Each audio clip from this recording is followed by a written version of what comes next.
Bismillahirrahmanirrahim. Assalamualaikum warahmatullahi wabarakatuh.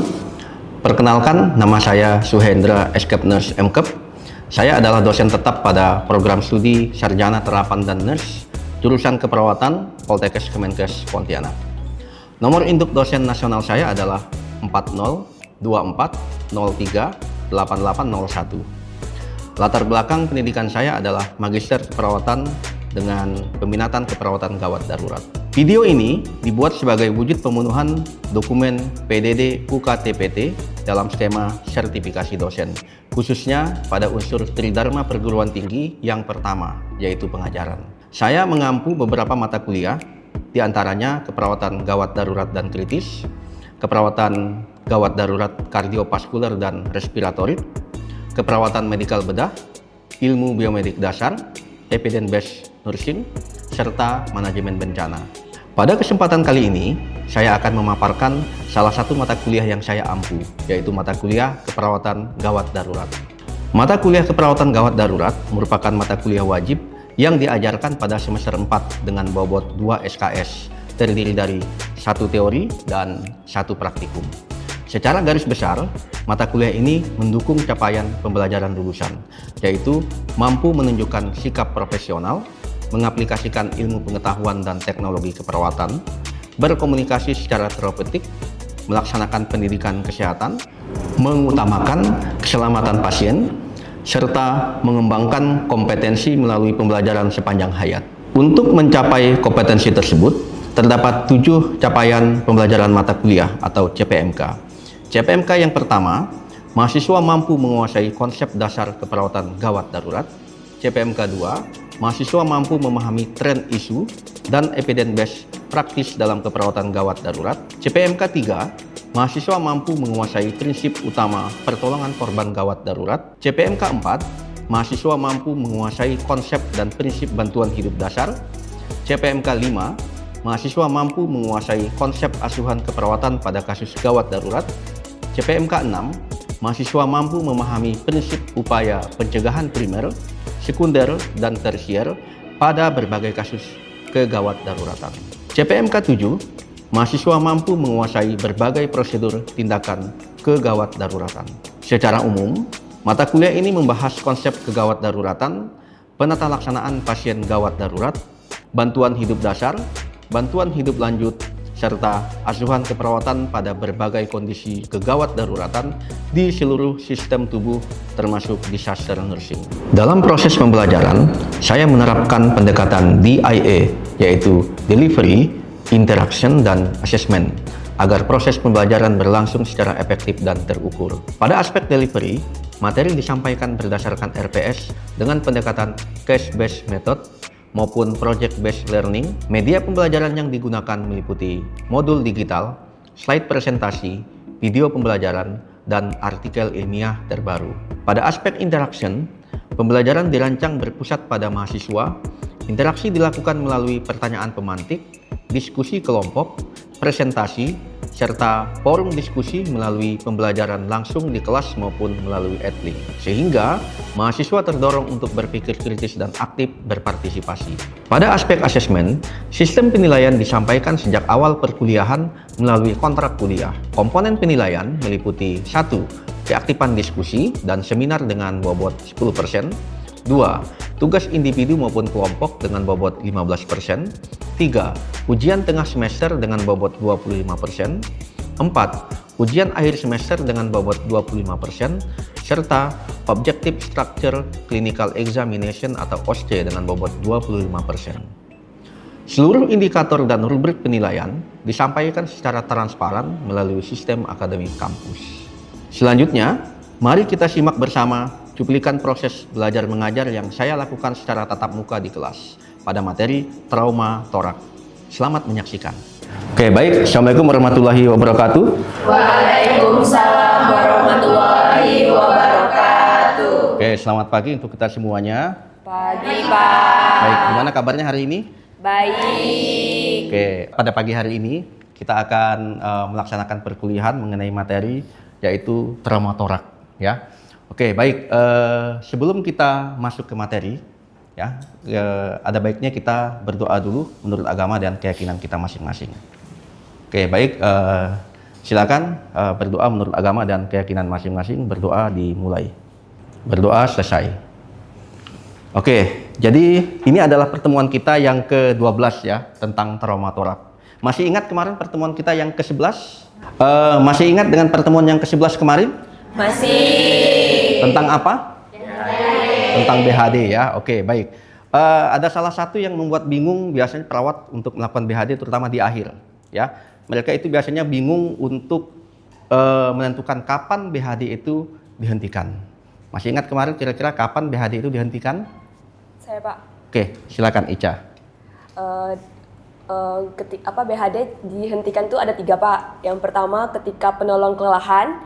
Oke. Yang kedua itu tidak tanda-tanda kematian, dan ketiga itu pasien sadar. Pasien sadar ya. Oke, baik. Bagus sekali jawaban dari Ica ya.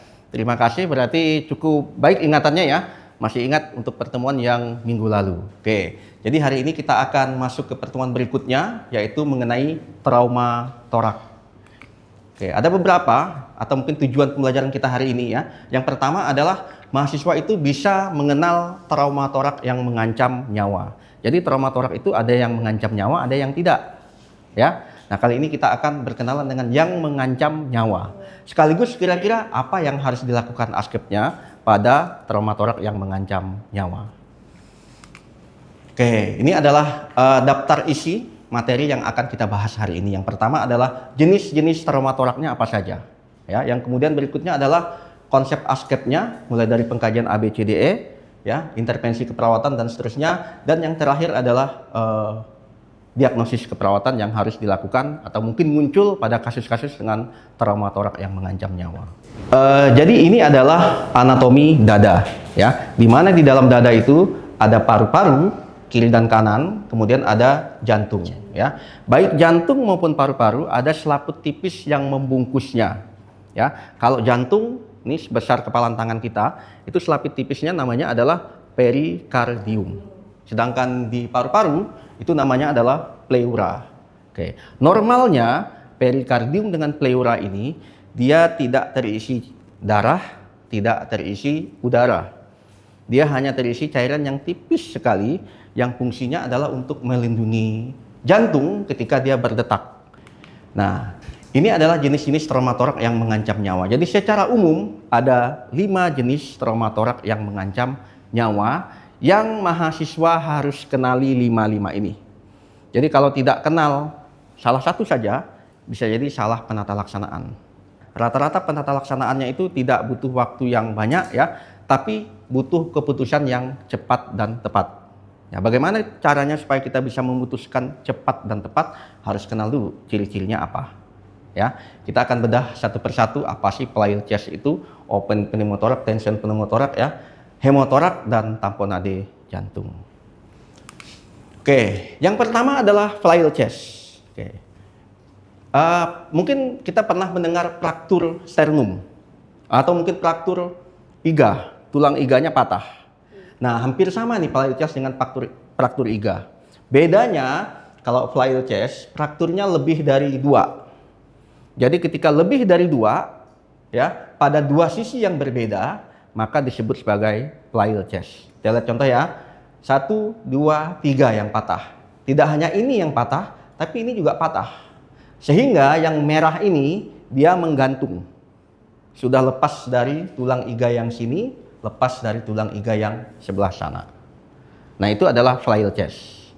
Ya. Mendiagnosisnya tidak berdasarkan hasil ronsen kelamaan. Kalau harus di ronsen lagi, ya, tapi berdasarkan gejala klinisnya. Seperti itu. Oke, terkait dengan pleural chest ada pertanyaan kira-kira? Izin bertanya Pak, Ya. yang terkait paradoxial movement, yang saya mau tanyakan apa yang dimaksud dengan gerakan paradoksial terhadap kasus pleural chest, dan kira-kira dampaknya bagi proses pernapasan itu apa Pak? Oke, ini ya gerakan paradoks ya. Oke, baik, pertanyaan yang bagus sekali ya. Kenapa?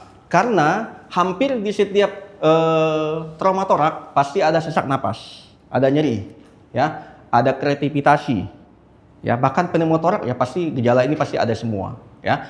Nah, gerakan paradoks ini adalah manifestasi klinis spesial untuk pleural chest. Jadi tidak akan kalian temukan gerakan paradoks ini di trauma torak yang lain. Nah, seperti apa gerakannya? Nah, ini ada 3 yang patah ya. Oke, kalau kita menghirup napas, ya, paru-paru kita atau dada kita mengembang, ya. Kalau kita menurunkan napas atau menghembuskan napas, maka dada kita akan mengempis atau mengecil, ya.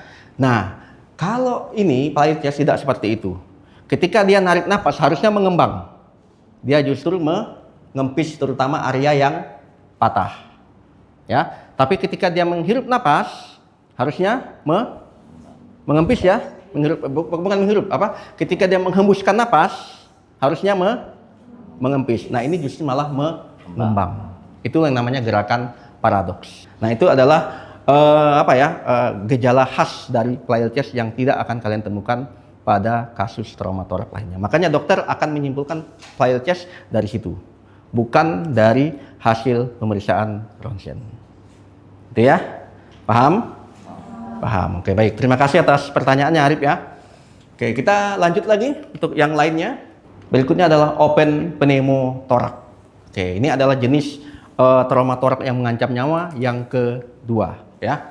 Oke, seperti namanya open, berarti terbuka ya. Nah, biasanya open pneumotorak ini disebabkan karena luka tembus, bisa karena tertembak, bisa karena tertusuk ya, yang menyebabkan ada luka terbuka di area dada ya. Dan itu biasanya tembus ke tembus ke kapum pleura. Oke, apa yang terjadi?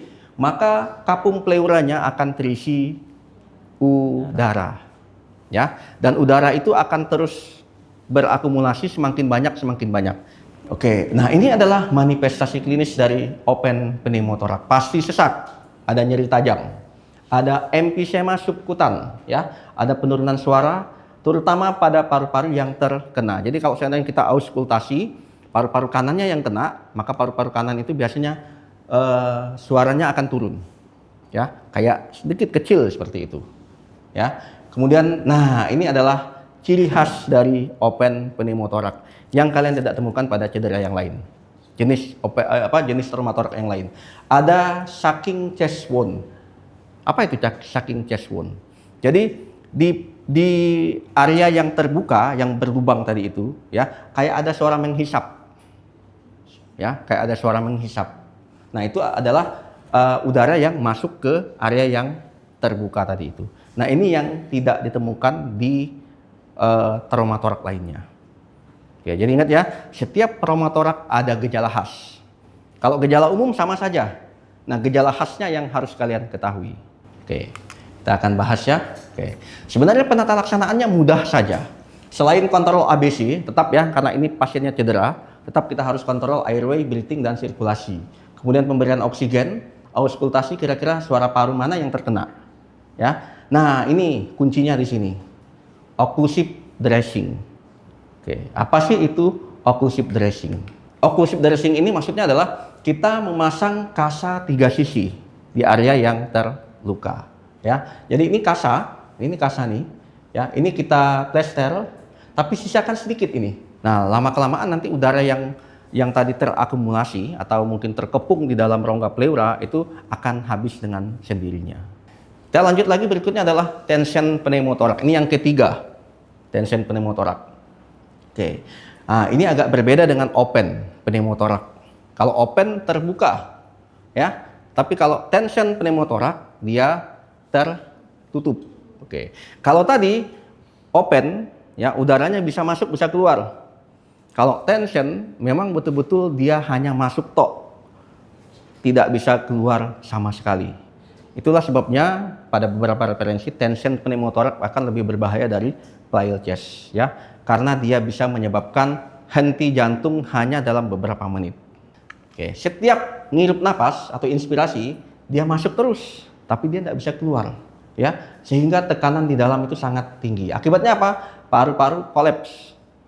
Memang betul-betul mengecil paru-paru yang terkena tadi itu ya, pembuluh darahnya ya kolaps ke arah tekanan jugularisnya menjadi meningkat ya, tekanan darahnya menurun. Dan ini adalah ciri khas dari tension pneumotoraks yang tidak kita temukan di yang lain. Ingat ya, kenali ciri khasnya. Ciri khasnya adalah trakeanya tidak di garis tengah. Oke, pada orang normal ya, simetris nih antara kiri dan kanan. Dan dia agak gini. Agak gini. Kalau misalnya yang normal itu yang kiri, berarti dia agak geser gini, agak gini. Nah, kalau yang normal kanan, normalnya kanan ya, berarti dia agak geser ke sini. Jadi deviasinya ke yang normal. Gitu. Nah, itu ciri khas dari tension pneumotoraks yang tidak ditemukan di yang lain. Nah, sehingga pasien ini harus dilakukan needle thoracotomy atau needle thoracocentesis. Ditusuk dadanya, ya, ditusuk dadanya dengan biasanya pakai jarum infus yang berapa ya, agak besar itu, ditusuk ya. Jadi kayak kita nusuk balon, nanti udaranya akan keluar lewat jarum tadi. Gitu. Di lokasi mana dia? Di antara iga kedua dan iga ketiga. Ini iga kedua nih, ini iga ketiga, ini iga ketiga, ya. Nah, dia di sini. Oke, ini iga kedua, ini iga ketiga. Nah, di sekitar sini kita nusuknya. Seperti itu. Ya. Sudutnya 90 derajat. Bahaya enggak, Pak? Apa enggak takut kena paru-paru? Jawabannya tidak. Selama tepat lokasinya, selama betul sudutnya, dia tidak akan mencederai paru-paru. Oke, ini yang keempat ya, hemotoraks. Seperti namanya, hemo. Hemo itu apa? Darah, ya. Berarti ada darah di dalam rongga toraks. Kalau tadi udara, kalau ini darah di dalam rongga toraks. Kenali dulu manifestasi klinisnya. Yang pertama pasti cemas, sesak, ya. Nah, ini ada tanda-tanda shock hipovolemik. Sputumnya berdarah, ya. Suara paru menurun, takikardi, ada nih. Kalau tadi peningkatan vena jugularis, kalau ini vena jugularisnya flat, ya. Nah, tapi ini nih tanda pastinya ini. Shock dengan ada sputum berdarah dan berbusa. Nah, tata laksananya tetap kita stabilisasi ABC-nya, ya. Kemudian monitor irama jantung, pasang infus 2 jalur karena ada tanda-tanda shock. Yang terakhir adalah WSD. Kenapa harus di WSD? Karena untuk mengeluarkan darah yang terakumulasi di dalam paru-paru tadi atau rongga pleura. Harus dikeluarkan. Kalau tidak dikeluarkan, tidak akan selesai masalahnya. Ya, masalahnya kan karena ada darah ya, maka darahnya harus dikeluarkan terlebih dahulu. Kalau tadi udaranya yang harus dikeluarkan. Gitu. Oke. Nah, hemotoraks ini ada temannya. Ya, temannya adalah hematoraks masif atau hemotoraks masif. Apa bedanya? Kalau hemotoraks biasa, ya, drainnya tidak lebih dari 1000 cc. Jadi, baik hemotoraks biasa ataupun hemotoraks masif, dia tetap harus di WSD. Dari hasil WSD lah kita tahu masif apa yang biasa. Ya. Jadi kalau kalian menemukan drainnya kurang dari 1000 cc, ya, atau pendarahannya ini kontinu 200 cc dalam 2 jam berturut-turut. 2 jam misalnya udah terisi 400 cc. Berarti dia masuk hemotoraks masif, ya. Tapi kalau di bawah itu berarti hemotoraks biasa, ya. Jadi ini agak kompleks nih, tidak hanya WSD, ya, tapi juga pada hemotoraks masif harus dilakukan bedah toraks. Dan selanjutnya harus dilakukan resusitasi cairan. Gitu. Oke, meskipun mungkin bedah toraknya bukan kita yang melakukan ya, tapi selanjutnya yang melakukan resusitasi cairan adalah kita selaku perawat. Makanya harus tahu kronologinya seperti apa, ya. Kenapa kok harus diresusitasi? Berapa kira-kira kebutuhan cairannya? Itu nanti masuk di materi shock. Oke, yang kelima, ya, rongga dada yang mengancam nyawa yang kelima adalah tamponade jantung. Kalau tadi kita berbicara tentang paru-paru, nah sekarang kita berbicara tentang jantung. Jadi di tamponade jantung yang cedera adalah capum pericardium. Kalau tadi capum pleura, ini capum pericardium. Dan dia spesifik yang masuk adalah darah, ya. Oke, jadi ini jantung, ada selaput di dalamnya, ya. Selaput itu isinya darah. Sehingga jantung itu yang harusnya dia bebas lepas mau berdetak, ya, akhirnya terkunci, ya, terhimpit oleh darah yang mengumpul di dalam kapum perikardium. Oke, nah ada 3 gejala khas dari tamponade jantung ini, ya. Gejala yang pertama ini kita namakan triaspek, ya. Gejala yang pertama adalah gangguan gerakan jantung, ya. Jadi kalau kita auskultasi jantungnya tuh kayak jauh gitu, hampir tidak kedengaran, ya, tapi kedengaran. Itu lup-dupnya tuh tetap ada, tapi kecil suaranya. Oke, yang kedua ada peningkatan bendungan vena jugularis. Oke, karena jantung ini tidak bebas lepas berdetak, ya, aliran balik darah ke jantung dari seluruh tubuh, ya, dia kan harus balik lagi ke jantung. Nah, ini terhambat karena pompa jantungnya tidak maksimal, sehingga dia mengumpul di sini. Jadi bendungan vena jugularis di sini, ada urat di sini akan kelihatan sekali di sini. Ya, kalau orang normal tidak kelihatan kita, ya. Nah, tapi itu kelihatan sekali sampai besar uratnya di sini. Karena darah yang balik tadi macet di sini, tidak bisa kembali ke jantung. Nah, itu gejala khas yang kedua. Gejala khas yang ketiga adalah tekanan darahnya menurun. Karena ini ranahnya gawat darurat, maka tetap A, B, C, D, E, ya. Airway, breathing, sirkulasi, disability, dan exposure. Oke, apakah ada sumbatan jalan napas karena ini trauma? Kalau ada maka harus segera diatasi, ya. Bagaimana pernapasannya, breathingnya? Kalau pernapasannya terganggu, mungkin kalau pernapasan ini agak sedikit sesak misalnya, ya, mungkin dengan pemberian oksigen, dengan pemberian posisi dan seterusnya. Sirkulasinya gimana? Ya, terutama untuk penanganan shock. Kemudian tingkat kesadarannya dan exposure. Barangkali mungkin di exposure ada luka-luka tertentu yang belum kelihatan. Nah, ini harus kita buka seluruhnya supaya kelihatan, ya. Kita tahu mana saja yang jejas di seluruh tubuhnya. Oke, baik. Terima kasih. Demikian materi yang bisa saya sampaikan hari ini, ya.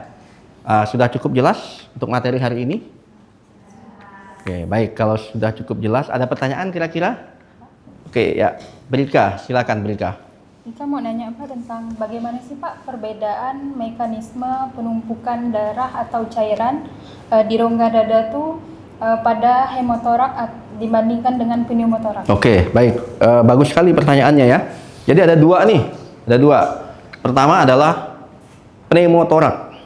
Kedua adalah hemotorak. Dua-duanya sama-sama trauma torak. Oke.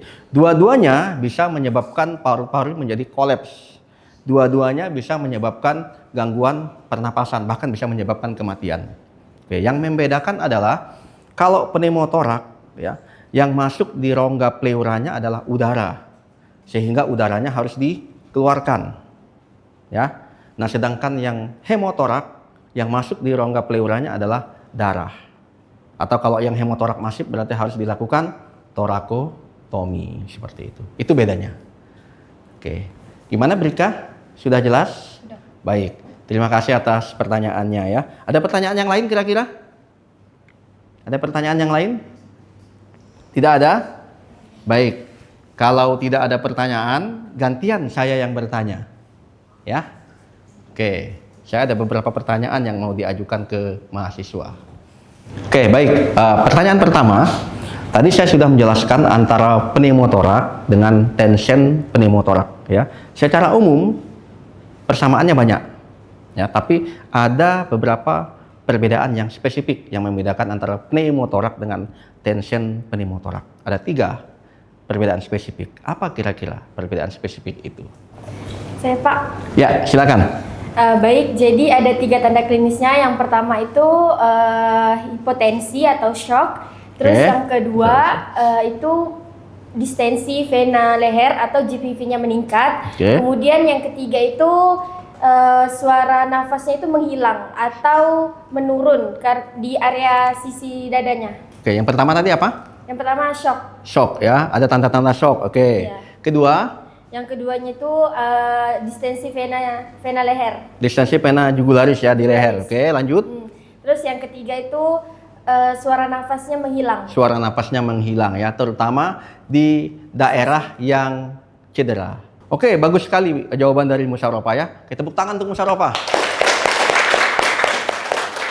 Oke, baik. ada satu pertanyaan lagi yang mau saya tanyakan ke kalian, ya. Oke, ini yang harus kalian ketahui karena di lapangan akan kalian temukan hal-hal atau kondisi seperti ini, ya, dan kalian harus kenali, ya. Jadi tamponade jantung tadi ada trias back namanya, atau 3 gejala utama dari tamponade jantung. Oke, ada yang bisa menyebutkan kira-kira trias back itu apa saja? Silakan angkat tangan. Oke, ya, Rima, silakan Rima. Trias back adalah 3 gejala utama terjadinya tamponade jantung yang terdiri dari 1, hipotensi atau yang sering disebut dengan tekanan darah turun. Yang kedua yaitu suara jantung menjauh atau melemah. Yang ketiga distensi vena jugularis. Distensi vena jugularis. Oke. Jadi ada 3 ya. Yang pertama apa tadi? Yang pertama hipotensi. Hipotensi karena jantungnya tidak bisa bebas bergerak, ya, sehingga turun tensinya. Yang kedua, suara jantung menjauh. Suara jantung menjauh karena detak jantungnya tertutup oleh darah yang mengelilingi tadi itu. Oke, kemudian yang ketiga, distensi vena jugularis. Distensi vena jugularis karena aliran darah balik ke jantung terhalang, ya, sehingga menumpuklah macet di sini, ya. Vena jugularisnya nanti akan kelihatan membesar seperti itu. Oke, baik, terima kasih jawaban dari Rima. Tepuk tangan untuk Rima. Baik, sebelum kita tutup, ya, saya pengen satu mahasiswa menyimpulkan perkuliahan kita pada hari ini. Siapa yang bisa kira-kira menyimpulkan? Saya, Pak. Ya, silakan, Donisa. Baik, Pak, saya akan berikan 3 poin kesimpulan dari materi Bapak terkait trauma torak. Yang pertama itu perawat harus mampu mengklasifikasikan dan menentukan jenis cedera pada trauma torak pada pasien. Oke, pertama mampu mengklasifikasikan dan menentukan jenis cedera pada trauma torak yang terjadi pada pasien. Ini penting sekali ya. Ada lagi Dolisa kira-kira? Yang kedua itu perawat harus mampu mengenali tanda dan gejala klinis utama pada trauma torak yang akan muncul pada pasien. Oke, gejala klinisnya yang paling harus kalian ketahui, ya. Ibarat kembar identik, ya, si A dan si B pasti ada perbedaan utamanya. Lanjut. Yang ketiga tuh Pak, yang terakhir, perawat harus mampu memutuskan penata laksanaan yang tepat dan sesuai dengan jenis trauma torak yang dialami pada pasien itu baik, sendiri. Bagus sekali ya. Tepuk tangan untuk Dolisa. Jadi untuk menentukan penata laksanaan, kalian harus tahu itu trauma torak apa. Ya, misal untuk penata laksanaan pada pasien dengan pleural chest harus dilakukan pemasangan WSD misalnya. Kalian harus kenal dulu tuh pleural chest. Untuk melakukan penata laksanaan pada pasien tension pneumotorak, kalian harus lakukan needle thoracosintesis. Maka kalian harus tahu dulu bahwa itu tension pneumotorak. Jadi jangan sampai salah, ya. Open pneumotorak malah di needle thoracosintesis. Cukup baik untuk hari ini, ya. Keaktifannya terutama udah banyak yang bertanya, ada yang bisa menyimpulkan dan lain sebagainya, ya. Sekali lagi, ini adalah pertemuan kita yang ke-12, ya. Kalau tidak ada halangan, nanti minggu depan kita akan bertemu lagi, ya, di jam yang sama untuk pertemuan yang ke-13. Insya Allah nanti minggu depan kita akan membahas tentang shock. Kalau tidak ada pertanyaan lagi, saya cukupkan pertemuan hari ini, ya. Sampai ketemu lagi di minggu depan di jam yang sama. Wabillahi taufiq wal hidayah. Assalamualaikum warahmatullahi wabarakatuh. Waalaikumsalam warahmatullahi wabarakatuh. Terima kasih Pak. Oke, kita tepuk tangan dulu.